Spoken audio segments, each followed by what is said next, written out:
Welcome to the Recovering Perfectionist Podcast, where I empower you to develop sustainable habits, challenge society, and take messy action. I'm Christine, life balance coach and world champion ballroom dancer, and I believe that everyone has the power to create their very own life by design. The Recovering Perfectionist Podcast was created with a mission to encourage a life of abundance by finding peace and acceptance in our own imperfections and developing healthy self-love through sustainable habits and manifestation. It's time to align with the universe for the full human experience and redefine what it really means to be successful. It's too good, the secret is out and wow.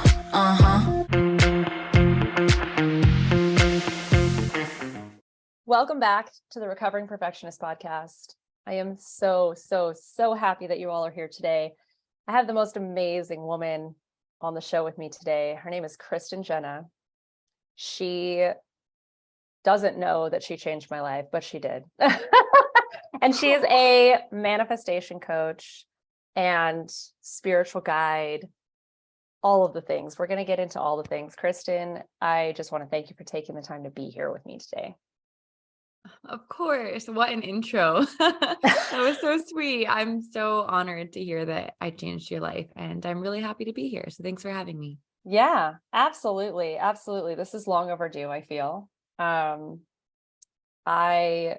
hosts a podcast called The Pursuit of Bliss, and she has many curriculums and programs and academies and things like that that I have been blessed to be a part of.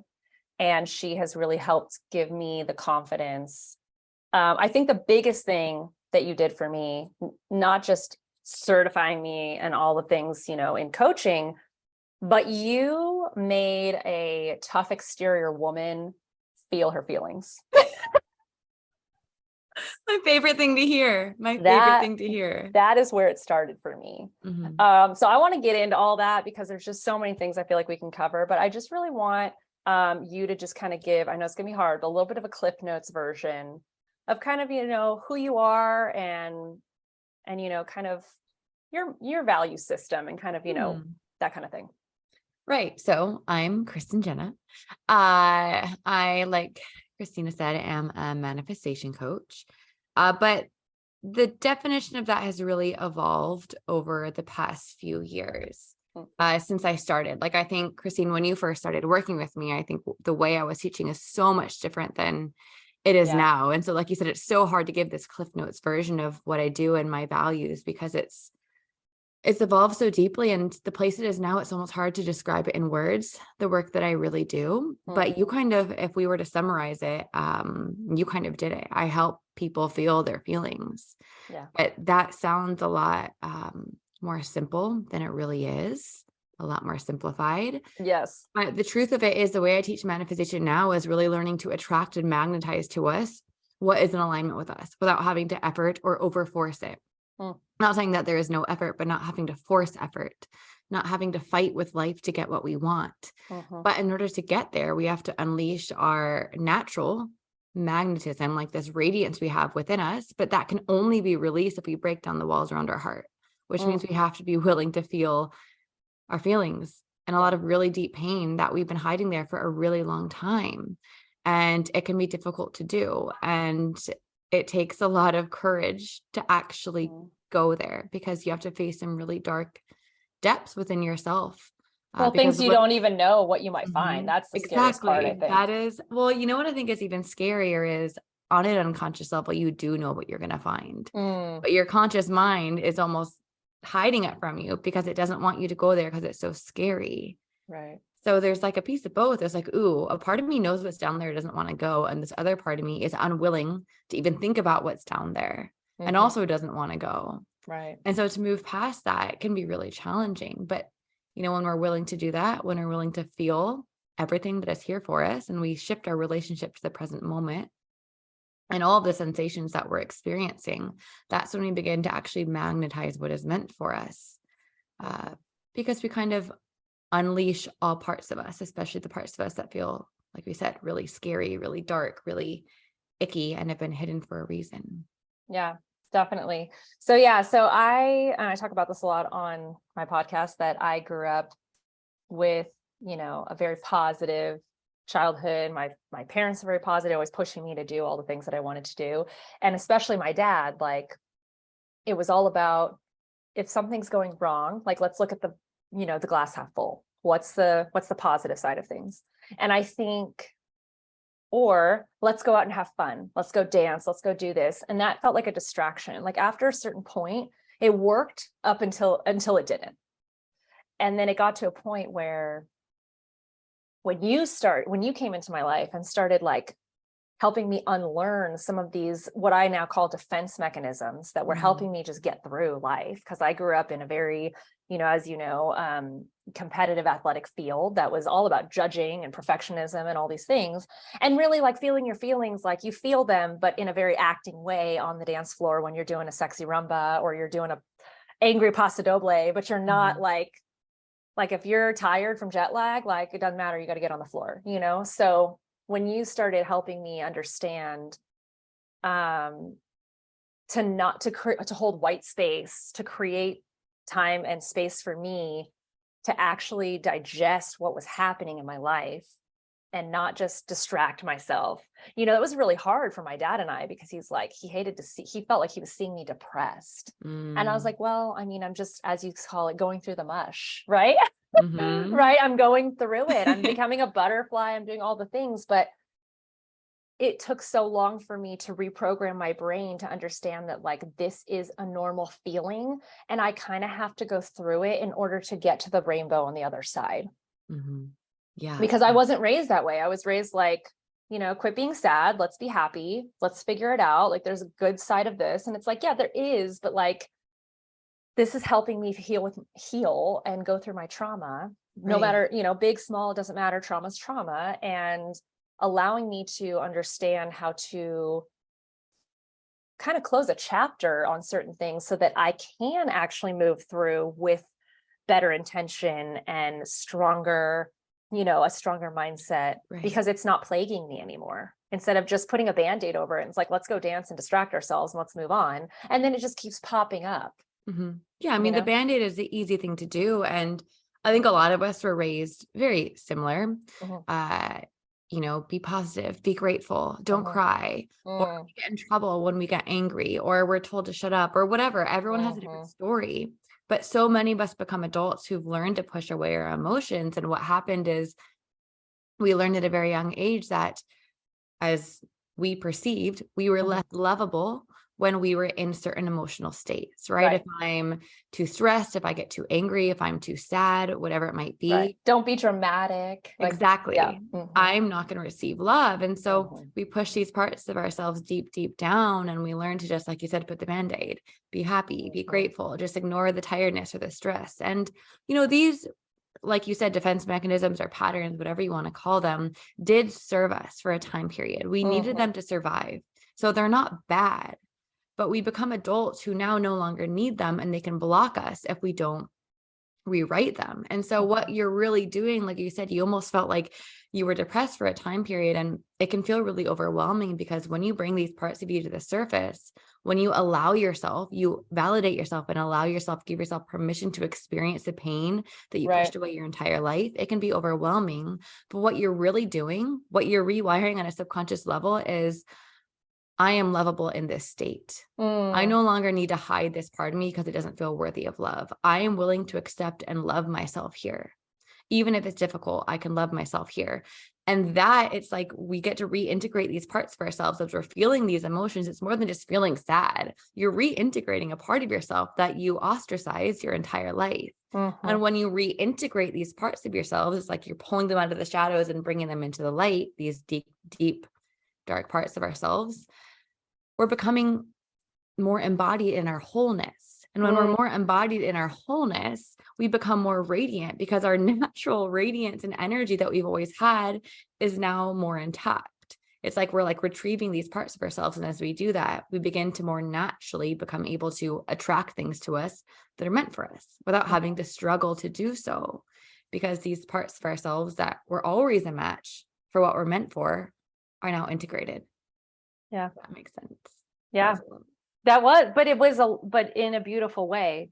Like, I don't think that a lot of people, that was one of the things I loved about working with you, is I don't think a lot of people know how to explain things the way that you do. And I think that's why your podcast is so successful too, because, and we'll have all the links for Kristen's stuff, so you guys can all listen to it in the show notes, obviously, but you capture this soul of people when they are just the raw and organicness of how you conversate on your podcast, just makes it so relatable.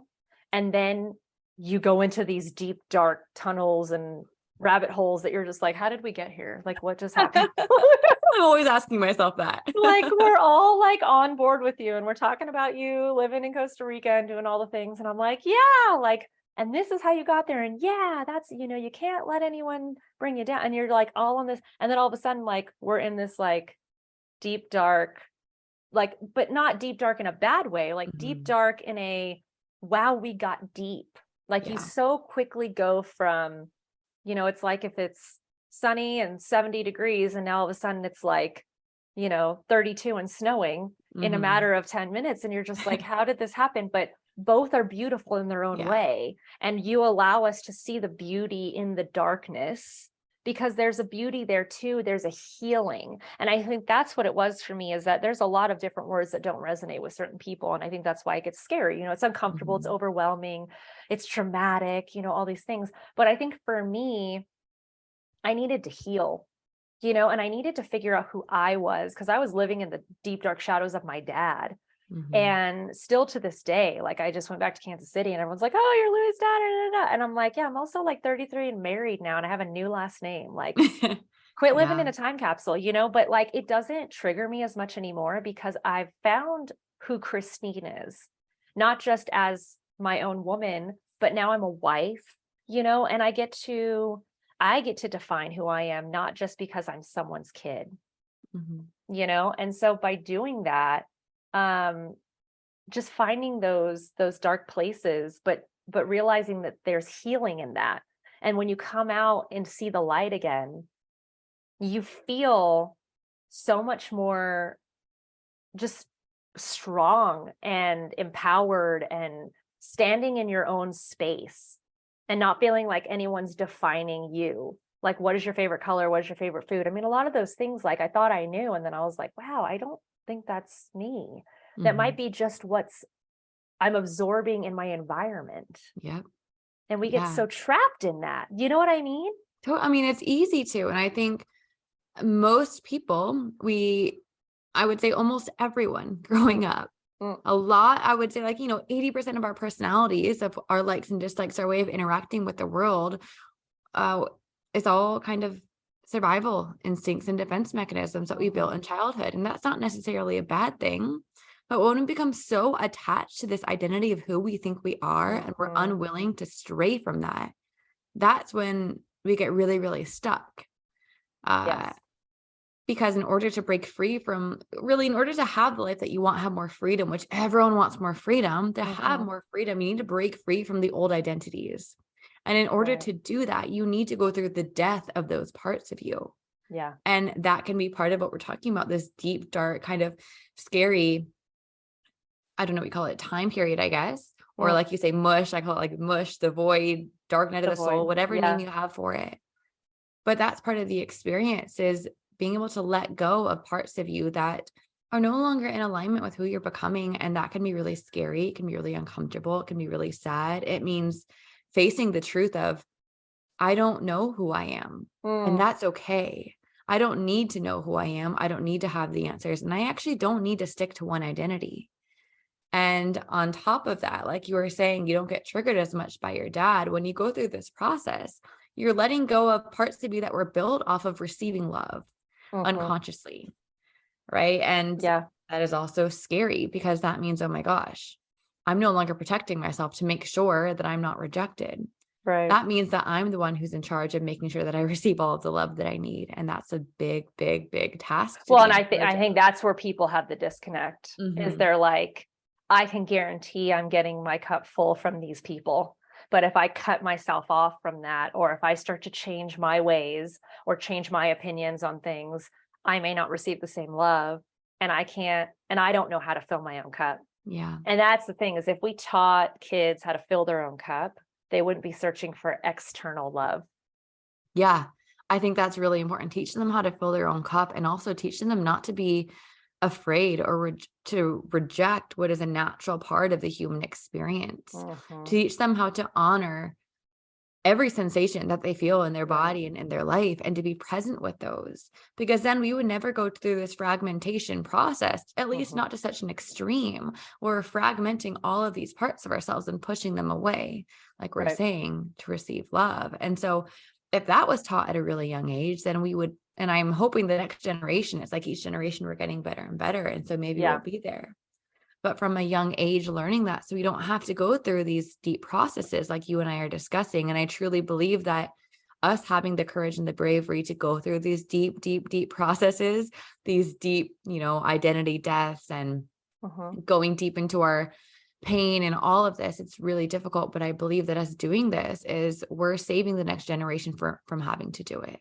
Right.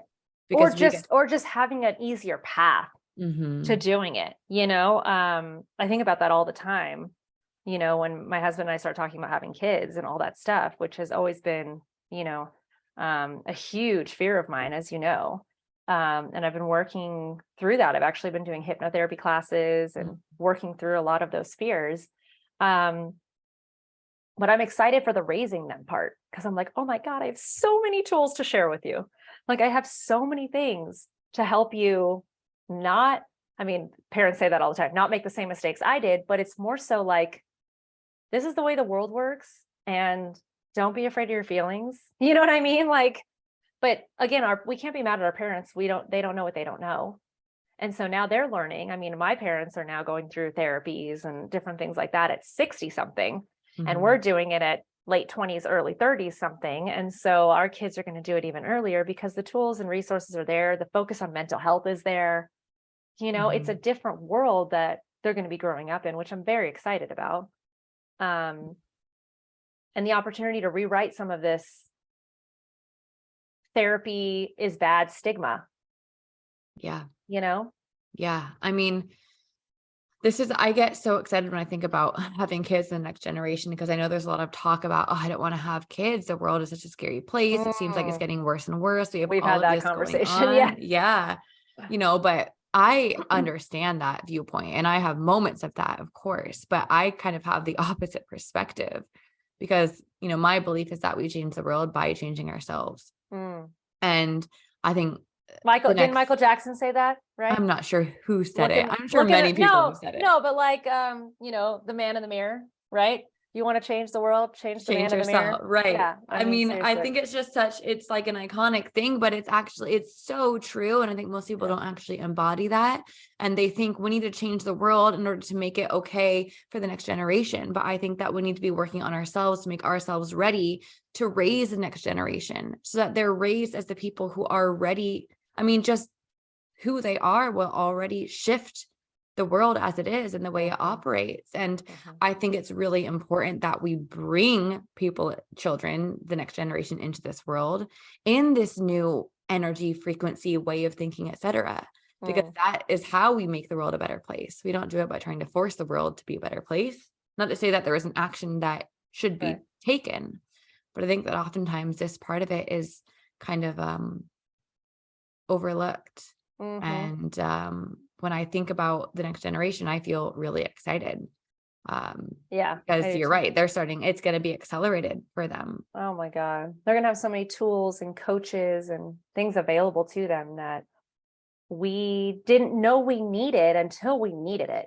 And it's like, even segue here into like a financial education, because you started off as a money coach. And I thought that was so cool. All the programs that I got from you, you threw in your, bonus money mindset. That is it's been a huge limiting belief for me specifically, but I think for so many people, money drives society. We know that. But we let it take control of us and our mind and what we do. And I love the things that you've shared, with some of your, your programs about how money, it's never going to be easier to make a big ticket purchase. You just learn how to trust yourself more. And the amount of money that you and I both spent on coaching, I mean, you spent way more than I have because I'm behind you, but but it's addicting. Once you realize you can get these results, you're like, how we allocate funds to certain things that we feel are extracurricular or luxury, when in reality, it's like, this is your mental health. We put money towards our physical health all the time, no problem. Or like I tell people all the time with a university, the amount of money they're going to spend, tens of thousands of dollars to get a 4-year degree from learning from someone who makes $50,000 to $60,000 a year. When I paid $6,000 to have Ross and Jess, who are multimillionaires, teach me how to build a business in 4 months. And there's ongoing coaching, masterminds and things like that. So like, for me, it's a no-brainer. And people look at that and they go, $6,000? I'm like, you paid like $50,000 to go to school for 4 years to learn from someone who is not a millionaire. And what did you get out of that? Okay, a piece of paper, a degree, skills, tools, sure. But like the way that we're redefining education and what we do, and the way that the way that you and Ross have helped people become coaches and different things like this to share their knowledge and their value with the world is, I mean, it's groundbreaking, So I want to know what your thoughts are on kind of where this industry is going that we're a part of. That's, I think, going to change the face of higher education and is already, but also, some of your tips and tricks on money and how to, some of the things that people ask you and things like that. Like money is it's a controlling thing, unfortunately. And if we don't learn how to control our mind around it, I get triggered still constantly, with like, I think we all do. Yeah. Sure. Okay. Well, I'll start with the first question, the industry and where it's going. And, I have mixed thoughts because I'm on kind of both sides of this spectrum here. As one side, I think it's incredible because we are all healers in one way or another, and we all have unique gifts. And it's really important for us to bring those gifts online and to be sharing them with the world and to really deeply embody them, which can also take work because a lot of us were shamed and we pushed away our unique gifts, and it can take dedication and work to bring those back online and to become, fully present with them. And I think I love seeing people doing that and fully showing up, because when you share your gift in a really authentic way, you can't help but change the lives of people who come into contact with you, because it's just it's natural. Right. But then there's another side of the industry I'm seeing where it's kind of cookie cutter. There's a lot of, okay, we need to hit 10, 20, 50, 100K months. And there's so much focus on the money, and there's so much focus on that. There's almost this stigma of, being a 6-figure coach. And people I see have become almost like taken into this like vortex of the coaching industry, where they've kind of pushed aside their intuition or their values or their gifts, and they become cookie cutters by what, from what a lot of coaches out there are teaching. There's a lot of business coaches who teach people how to do things, and those things might work, but it's bringing people out of integrity with their intuition and their gifts. Well, I think it's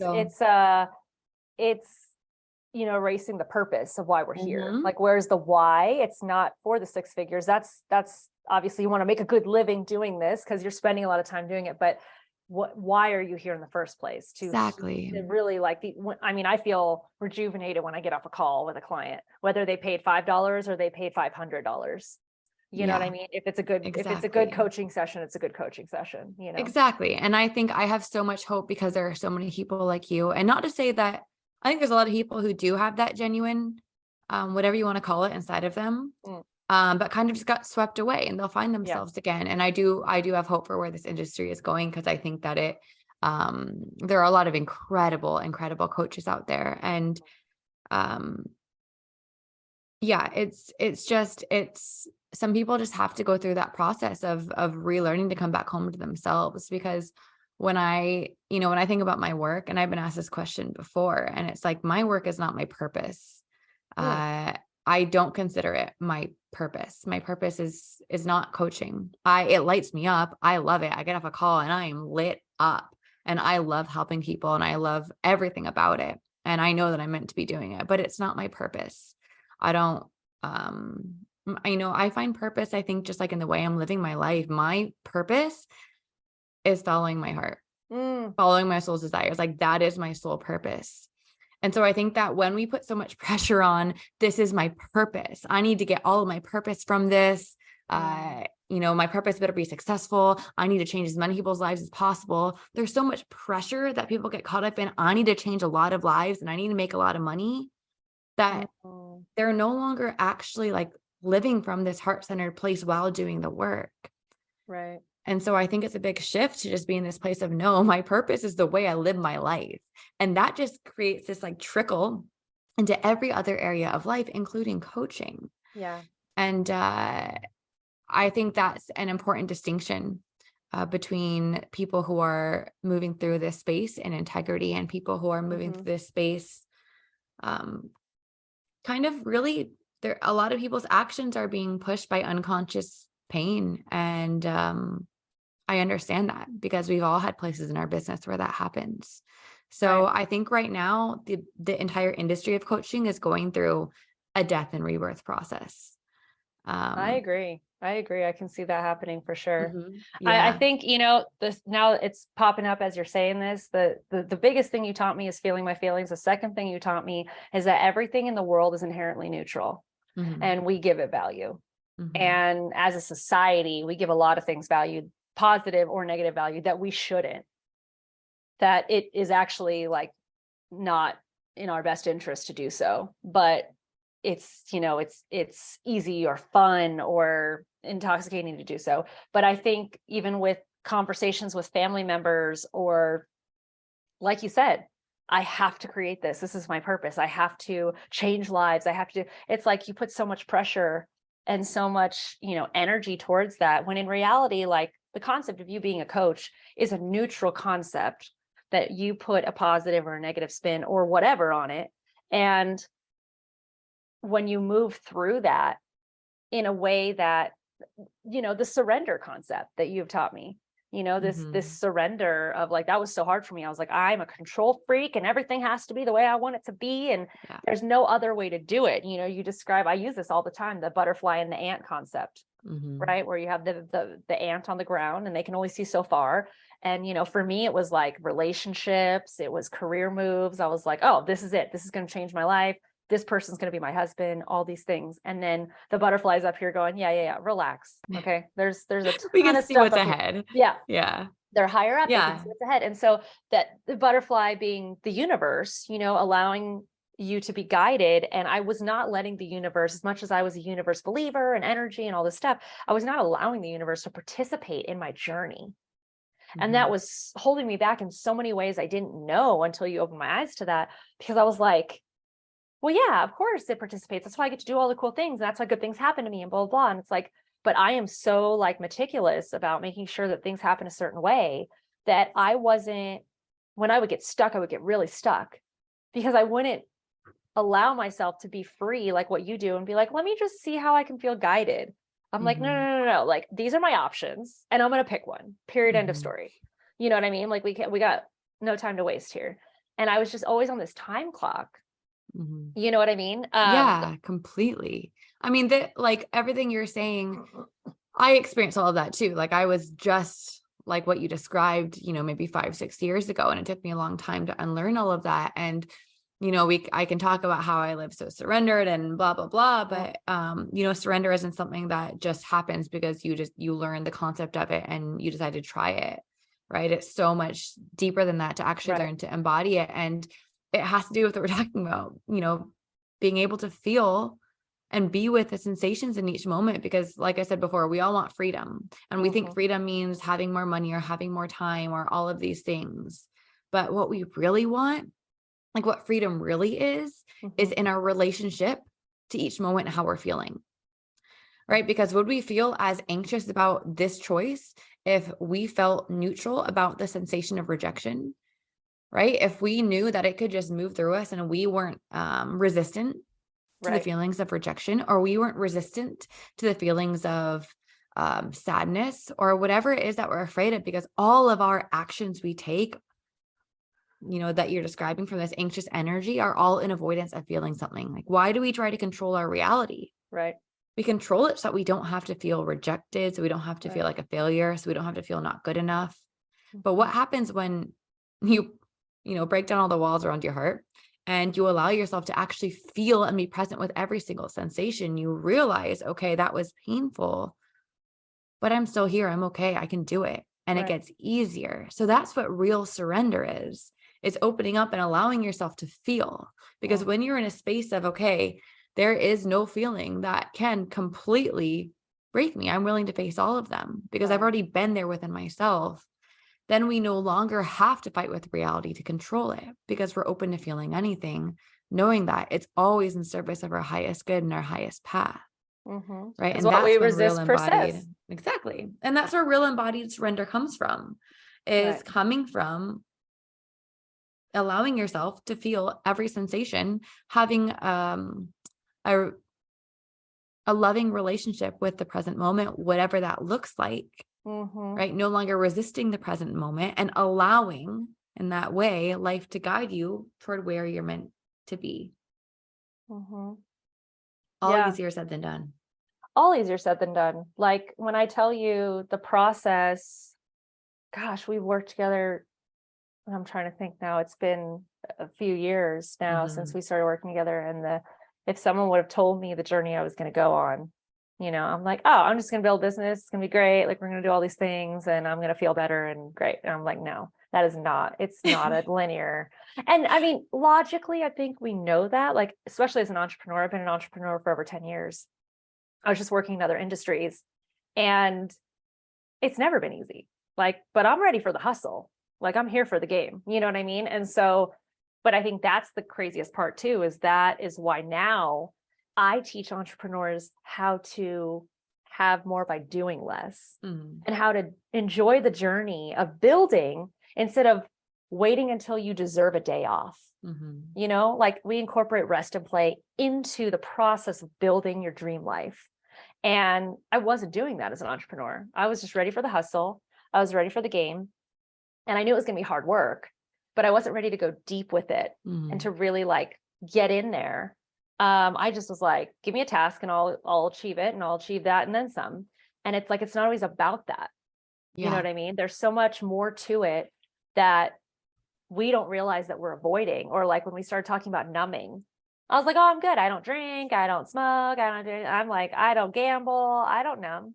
And you're like, oh yeah, you numb with work. You just work your ass off. And I'm like, wait, what? That's a thing? Like, it's people, I mean, these light bulb moments of like, oh, like just the awareness of what we're actually doing. Yeah. And realizing how that's affecting how we're holding ourselves back. It's really just us, right? We're our biggest roadblock in everything that we do. Yeah. But again, you don't know what you don't know. I didn't think I was numbing with work. I never would have thought that was a thing until someone looked at me and was like, yeah, you're just a workaholic. And that makes you feel comfortable. Exactly. And numbing, we all do it. And sometimes the most difficult forms of numbing to work through are the ones that are hiding under the surface of something that we deem as healthy, like working, or, a form of numbing. And for anyone who doesn't understand what numbing is, it's just kind of pushing away emotions you don't want to feel. Right. Another form of that could be doing the inner work or doing the healing work. People get stuck in cycles of obsessively trying to fix themselves instead of just pausing for a moment to be with themselves. We need to be with ourselves to actually embody whatever it is we're trying to step into. Yeah. And it's a lot easier to do program after program after program, or journal prompts all day long, or meditations all day long, than it is to actually sit with ourselves in the discomfort of whatever emotions we're avoiding, or sit in the discomfort of, I don't know who I am. I don't know what's going to happen in my life next, or whatever uncomfortable feeling is present. So numbing or avoiding or repressing or pushing away can look like a lot of things, and they can look really healthy.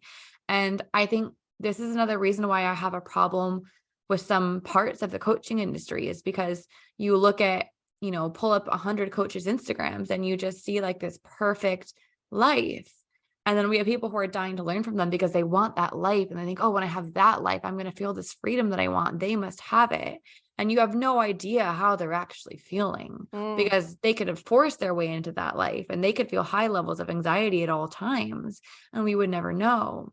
And so I think a lot of the Instagram world right now is built on like image versus built on feeling. So I always tell people, before you hire a coach, no matter who it is, or before you listen to any podcast or follow anyone on Instagram, take a deep breath and breathe into their energy and feel them, like with your eyes closed, rather than just looking at what their life looks like. Right.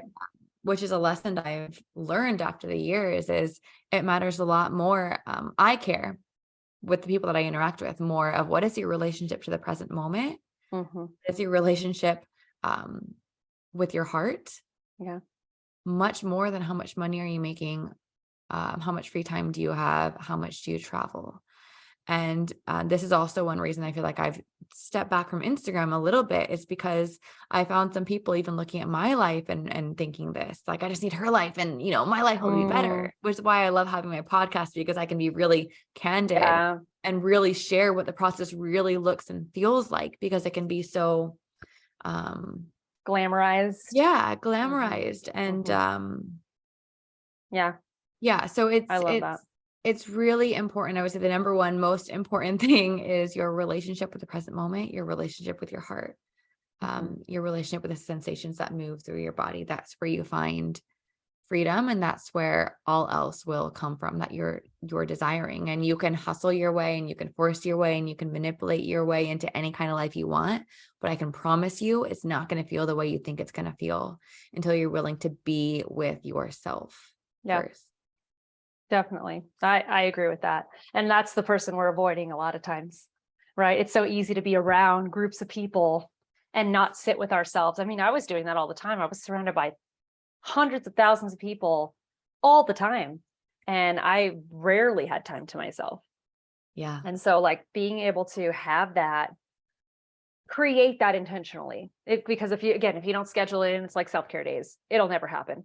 Yeah. So it's so easy to just keep that going. I do want to jump back real quick to the money question, because I forgot about that question. No, you're good. I did too. And we got off on a really great page. I didn't want to cut it. So, but just because, you have a lot of expertise in that area. And I think a lot of people, they think, well, this is all fine and dandy, but like, I don't have the money to pay for a coach. I don't have the money to travel like you do. I don't have the money. Like, it always comes back to a financial burden. And I think that you had a lot of really great things to say about, surrendering to that kind of mindset. Yeah. I mean, money is huge. In the beginning, like you said, I did start out as a like quote unquote money manifestation coach, because that's kind of what got me into my journey. Is, I hit rock bottom so many times. But I was kind of a failed entrepreneur for probably 4 years or so before I had any kind of success. I hit rock bottom so many times, and I was a failed entrepreneur for maybe 4 years before I had any sort of success at all. And I think I struggled so much because a lot of my mental health was based on me not having money and me being broke and me being stressed about not having money. And I was literally giving myself a budget. I think it was like, I had like $7 a day for food, and I wouldn't buy avocados because they were too expensive. And it was really difficult. And I remember just thinking, there has to be another way. This cannot be how life is meant to be. And I began to learn more about manifestation and relationship with money. And I began to focus all of my efforts toward that. All of my efforts. I mean, I was waking up at like 4:30 a.m. before going to work and just studying and practicing and applying everything to my life, and spending all the money I had on coaches at the time. And I remember the first time I hired a coach, I spent my rent money on that coach, and that started my entire journey. It changed my entire life. And so in terms of tips, when it comes to money, sometimes like the basics, like what are the ways that you're speaking about money? Are you complaining about it all the time? Or is your dominant energy gratitude around money? Like one of the first things I taught my mind around money was to pick up every penny I found and to stop for a moment and feel gratitude for that piece of abundance and just start to expect abundance to come my way. I remember I used to, also, I didn't have that much money. So I would go when I wasn't feeling abundant and I would, tip my barista like $3 or something, like double the cost of my black coffee. And it would feel so good. And then I had this like just habit of whenever I could giving. And I started to receive, like I was having friends give me gift cards out of nowhere. And I was getting checks in the mail. And so I learned by these little tiny things, this didn't shift my big picture bank account, but it shifted my internal state of abundance. I realized the more that I embody abundance, even in the little ways, the more I'm able to receive. And so that's the way of the universe, you know, exactly, like it's the way of what everything. we put out comes back. So if we're trying to hold on to our money, no money's going to come in because you're not putting anything out. Exactly. And I think it's easy to put a lot of pressure on money. And this is something I always used to explain is imagine that money is a lover because we have a relationship with it, with the energy of money. And imagine that money is your lover. If you were talking shit all the time about your lover, what would happen? That relationship would probably fail or create resentment. If you didn't trust your partner, if you were calling them like every single day, every single minute, every single day, wanting to know where they are when they're coming home, that wouldn't work. But that's how we treat money. We talk shit about it all the time. We always want to know when it's coming, what's happening, right? We're not surrendered to it. It's not a healthy relationship. It's a toxic dynamic for most people. And so the very baseline of money manifestation just comes back to cleaning up your relationship with it, treating it like, if we want to personify it, like a person that you love and respect and deeply care about. And this is like part of this surrendering process, is realizing that we don't need to micromanage every single thing and know everything about whatever it is that we're attracting, whether it's money or anything else in the universe. Right. And so that was where my journey with money started. And it kind of continued from there. And over the past few years, it shifted a lot. And I don't focus my teaching specifically around money anymore, although those teachings are still important.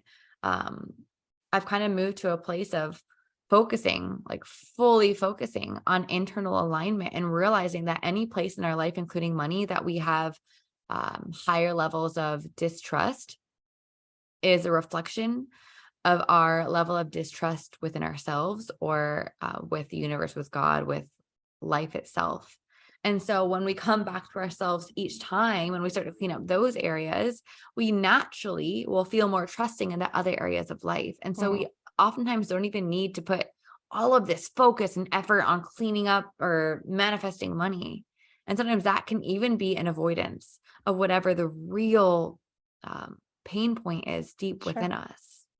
And so that's more of where I focus my work now. And it typically ripples out into every single area, including finances, because when you're no longer trying to control your finances and you're actually in a deep surrender, as with every other part of life, you begin to attract exactly what you need without needing to control it. Right. Because what is meant for you will always find a way. Exactly. And that's very hard I think it's harder for people who are driven and motivated. You know, I actually think that people that live in small towns that are, I feel like they have an easier time with surrender because they just kind of, they move through the world with this mindset of I'm going to do what I need to do, but everything's going to fall into place. And I think as entrepreneurs and people who are hustling and trying to make big things happen, we get caught up in the idea that like, I have to be different.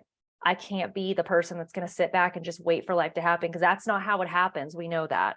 But there's a balance between taking necessary and intentional action and also surrendering to the process. And in my case, allowing the universe to participate in my decision making. Yeah.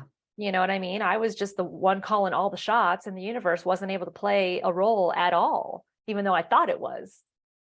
Yeah. And I think, of course, there is completely a balance, but a lot of this comes back to energy and intentions. And the reason that I moved away from focusing all my work around money manifestation was I saw a lot of people getting almost like addicted to this idea of manifesting more money. And it became all about, I want to hit that next number. I just want to manifest the 10K or the 15K or whatever number. And it became almost, I don't know, not for everyone. But it can be easy for that to become almost this addiction. And also it's like this avoidance. It's an obsession, and it's another way to numb what we don't want to look at is, oh, if I can just hit this number, manifest this number, master money manifestation, like I'm going to be okay. I'm going to finally feel good. My life is going to be perfect. I have it all figured out. It's going to fix all my problems. Exactly. And that's the thing is we expect, again, it's talking about external things fixing you, when in reality, fix from the inside out, and the things around you will shift. Exactly. And I think an important question for everyone to ask themselves is, okay, whatever that number is, I really want to manifest, I really want to hit, like I would feel so good if I just had that 10K or 20K or whatever. Maybe it's a million for you. I don't know. But whatever that number is, what is it that manifesting that money is going to give you permission to feel? Is it going to make you feel worthy of pride from someone? Is it going to make you feel just at peace and make you feel internally free? If you actually had that feeling right now, you were able to embody that without the money, without it, would you still feel that desperate need for it? What if you felt all of those ways right now? Right. Would you actually care about the money anymore? No, the answer is you wouldn't. Right. And so it really shows us that none of us actually on a soul level are desiring that next number. It's not an actual soul They're desire. desiring what it can do for us. The soul desire is and if you give yourself deeper. that feeling, right, then all those things will come to you anyway, because you're not chasing it. Right. But it's also easier said than done, because to allow yourself these feelings that we project on our manifestations means, once again, we have to break down the walls around our heart. But if we do that, it means we're also allowing ourselves to feel pain that we don't want to feel. Right. And so instead of saying, okay, let me break down these walls, I'm willing to face this pain, because I know it also means I'm opening up space to allow in everything I want to feel. It's a lot easier to say, let me push that away and let me go find the 3-step process to manifest 20K next month. And let me just focus on that. It's a lot easier to do that than having to actually be with ourselves. Once again, it always comes back to that. And so this is why when a lot of people work with me, they say, okay, Kristen, like I want to manifest this in my business, or I want to manifest this much money, or I want to manifest XYZ. And almost always we start working together and we never even go into the topic of money or business. I've had multiple women come to me to build their business, and we never even got there, because it was so much deeper. They felt drawn to me, but they didn't really understand why. And they thought they wanted to build their business. And I've had multiple women come to me for business and then end up manifesting like the love of their lives and falling deeply in love with a best friend, and realizing that, their focus and desperation around business was actually just a way of avoiding their deep desire for love and their fear of failing in love and life. And so we never actually know what we want, because our conscious mind projects all of these things. Well, things we think will make us happy. Right. Yeah. When in reality, if we had a different circumstance that we didn't know was available maybe to us. Yeah. I've had that happen. That's wow. That's very cool. A lot of people end up manifesting in the end what they want in their business, or I've had a lot of people realize, wait, this isn't even the direction I want to go. I just thought this was the way that was going to bring me the money or make me feel more loved, or everyone else was doing it, or whatever the reason is. And there was actually a deeper soul desire in a different direction. And it might have still been entrepreneurship, or it might have just been, there's been so many different ways this has happened, but sometimes we're so focused on the next goal that we don't even slow down to check in and say, wait, is this a soul aligned desire? And if you found yourself in your business or in whatever you do, working towards something and it's not happening and you feel frustrated, sometimes it's because there's something else that wants to come online within you. There's a slightly different direction, or something else that wants to be expressed, or there's a soul desire that you're not either conscious of or acting on. And so you're going to be able to, it's like you're banging on a door that's already locked. And there's another door that's already open that you're not even allowing yourself to see because you're so tunnel vision focused on manifesting the money this way. So when you allow yourself that space to slow down and really be with yourself, that's when you get to come actually fully into alignment with what your soul desires for you. And when you take that path, that route, everything happens with a lot more ease.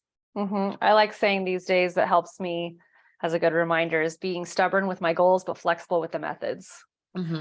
Just because I wasn't back in the day before when you met me, I was not flexible with my methods. I was like, this is how it's going to be. And I was really like coming on here and telling you how I wanted to do it. And that was not getting me anywhere. Yeah. It just wasn't, and you're right. You need to understand that like, there are so many different ways to accomplish the same thing or to something even better that you don't even know is available to you, but you're so stuck on this, and again, that's the ant and the butterfly concept. It's like, we don't see past our nose sometimes, and we have to that's the concept of surrendering. I think for sure is the universe has our best interest at heart. And if you put out into the universe what you want to achieve, they're going to figure out they're going to move the pieces around. You don't need to know the how, right? You told me that all the time. You don't need to know the how. That's it. The how makes you feel safe, but you don't need it. It does. And I think it's really important also to have flexibility around your desires, because I think a lot of people say, okay, this is my goal, this is my vision, this is my desire, and I'm not going to stop until I get it. But sometimes a goal, a vision, or desire isn't meant for us to actually manifest that goal, vision, or desire. Sometimes having a motivation towards something gets us on a path. Maybe we're supposed to meet someone who's going to give us the key to the next, wherever we need to be next. Or maybe it was something we needed to learn or experience we needed to have, or we needed to start moving toward this to get the inspiration to move toward this. So oftentimes we get an idea of, I have this desire has to be mine. It's meant for me. I'm going to work toward it until I have it. And sometimes that desire was only meant to move you in a certain direction. And at some point, it's like we have this internal compass and it might be pointing you toward that desire. But then once you get close, maybe that internal compass is moving, but you're so set on, I need to manifest every desire that I have because it's meant for me, that you don't follow your internal compass and realize this was only a bridge to get you here so that you could follow this bridge over here to something that's much better. And so sometimes we can actually sabotage ourselves by over focusing on a desire, not realizing that the desires of our heart are meant to change and adjust over time. And they're always moving us. You can always trust the desires of your heart. They're always moving you in the right direction. But it's not always that you need to have every single one. Sometimes it's just a bridge and or an anchor that's like anchoring you into this timeline in your life, or anchoring you down this path. Because without that motivation of that desire, you would have never followed this path that got you here, that's able to get you now over there. Right. Yeah, I've had coaches like that. I've had coaches that have led me to other coaches that have helped me understand how to be open-minded to certain things, that if I wouldn't have said yes to this, I wouldn't have said yes to this. And that's what changed me. And I resonate with that strongly. Well, as you can see, we can move on like this for hours. This is a conversation we love to have. And I'm hoping that you guys are getting a lot of value from, just the realness and and just the way that we're moving through these conversations. I want to wrap up just with, this, I feel like the whole kind of central theme here has been surrender, whether we're talking about your feelings, surrender to your feelings, surrendering to your identity breakdowns and breakthroughs, and surrendering to money and just whatever it is you're trying to manifest. What do you feel that you would want to say to someone who is having trouble getting started with the concept of surrendering? I would say, stop trying to surrender. Trying to force surrender is actually the opposite of surrender. You can't try your way into surrender. It happens naturally, and it happens by accepting the present moment as it is, no matter what that looks like. And so sometimes that means, okay, right now I feel really frustrated because what I want is not happening. Instead of trying to surrender and I'm just going to trust the universe, I'm going to breathe deeply right now, and I'm going to try to force myself to just be okay with this. The truth of the present moment is that you're not okay with it right now. Right. And you can't force yourself to be okay with something that you're not okay with. That's just repressing under this umbrella of surrender. It's really just bypassing ourselves, like gaslighting ourselves basically, under the name of surrender, but it's not true embodied surrender. So say, stop trying to surrender and make yourself okay with what you're not okay with. True surrender is saying, right now, I am so frustrated and upset. And you know what's underneath like this anger and rage that I'm not where I am? It's sadness, right? Under that rage, there's like some sadness and there's some grief because I'm feeling really unlovable for not being able to meet my goals. And so can you actually be with yourself there and like express those emotions? Like maybe first you need to go punch your pillow and scream because you're so frustrated that life isn't going the way that you want. And then maybe or dance it out, like right, or dance it out. Who knows? There's a million ways. And so that's what surrender is. Surrender is in each and every moment, allowing yourself and allowing reality to be exactly as it is and to feel exactly how you naturally feel without trying to change it or fix it or make it different or make it better. Because what happens when I'm really angry, I'm frustrated at life, but I'm going to try to surrender and stay calm. You're rewiring that same belief that says, I am not lovable when I'm in a state of anger, when I'm experiencing anger, or when I'm experiencing frustration, or when I'm experiencing sadness. I need to, as quickly as I can, move into a state of calmness and peace and being okay with everything and zen to feel lovable, to feel worthy of attracting what I want. Right. So surrender often looks a lot different than when we imagine surrender, we think of like, right, someone like meditating super zen on a mountain. But you're going to get to that surrendered place of actually being okay with like not going your way and feeling surrendered by first experiencing the real valid sensations of the frustration, of the anger, of the sadness. Right. It'll move you naturally into an embodied surrender over time. Love that. Love that. Yeah. I mean, I go back to the Evan Almighty movie where he says, if you ask for patience, does God give you patience or does he give you an opportunity to be patient? Right. That is so true. Yep.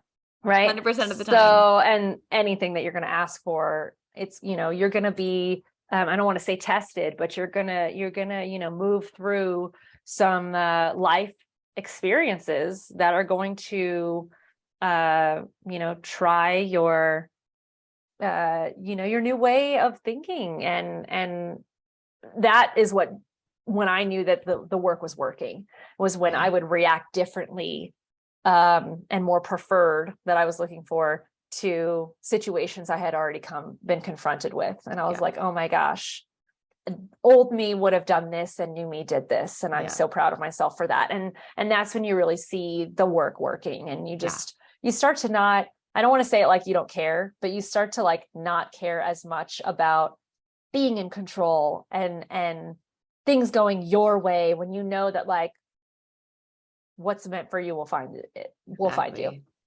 Exactly. And that lack of wanting to control everything is that's true freedom for me. That's where I really feel like, holy crap, like here I am living in my truth and not caring that so-and-so is doing this and I'm doing that. It's like, I'm just I'm in my space. This comparison that we do all the time is what I think gets us in that raging place. And when you're just focused on you and your grass and your area, like life opens up for you. It really does. That is true freedom. It's all in your relationship to yourself and each moment as it comes. Yeah. It's not out there. It's not anything external. It's nothing physical. Right. You can't manifest it. Yeah. I agree. You. It's you. You're the superhero. That's your power, is being you. So thank you so much. Thank you so much for what you did for me, for what you're doing for so many people, for the daily reminders that I have from your curriculums, from your podcasts, from your teachings, you listening to your story. People who want to know more of Kristen's story, we're going to put all her links. But just listening to your story, where you were and the mindset you were in, that is so relatable, when you were living in Colorado and all these different things. And now what you're able to do, and you're like, I know I can help people. I know I'm going to transform lives. And you are, and I'm living proof of that. It's just incredible to like, thank God for people like you in this world that are really making the damn difference, honestly. Yeah.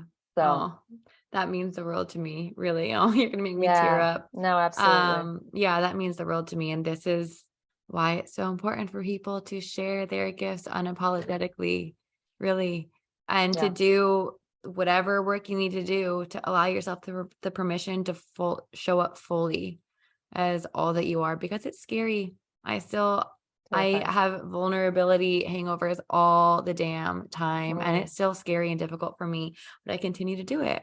yeah, You definitely. know, and yeah. So, and that's why I love seeing like now you're doing it.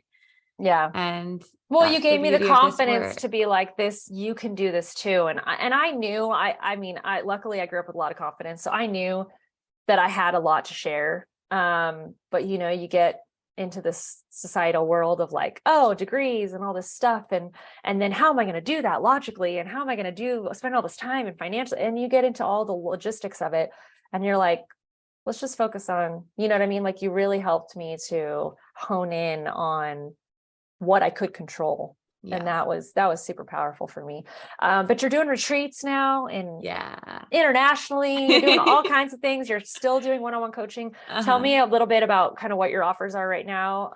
And we'll have everything in the show notes as well. But if you just want to share like how people can get in touch with you or what you're offering at the moment. Yeah. So I do have a retreat, my first ever in-person retreat, and we're going big. Yeah. Total Kristen style. We're doing it in Greece in spring. I'm so excited. It's it's come together even more beautifully and magically than I could have ever imagined. So if anyone's interested in coming to Greece and spending a week with me, it's going to be magical.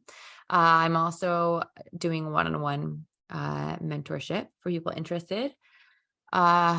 Typically only take on typically 3 clients at a time. So if that's something that someone is interested in, they can reach out to me. I'll give you the link for the application, or just reach out to me on Instagram. Perfect. And then I am really feeling into what I'm doing next. If I'm going to open my mastermind again, I kind of feel like something new is brewing. Don't know exactly what it is yet, but awesome. I'm going to have a group container probably opening the next month or 2. So just love that. Keep your eyes open if that's something that you're interested in. Stay tuned and listen to her podcast. She always tends to announce fun things there.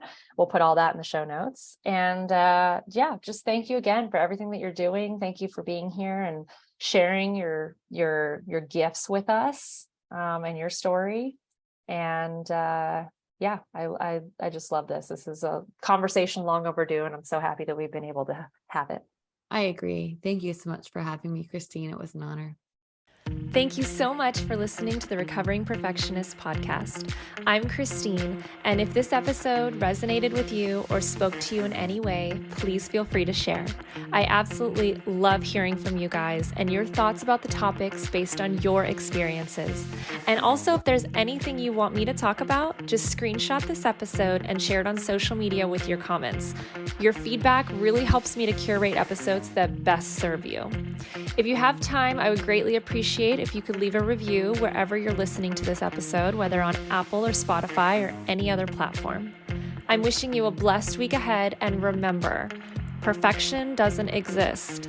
Take messy action. Healthy habits keep us balanced, and you are enough.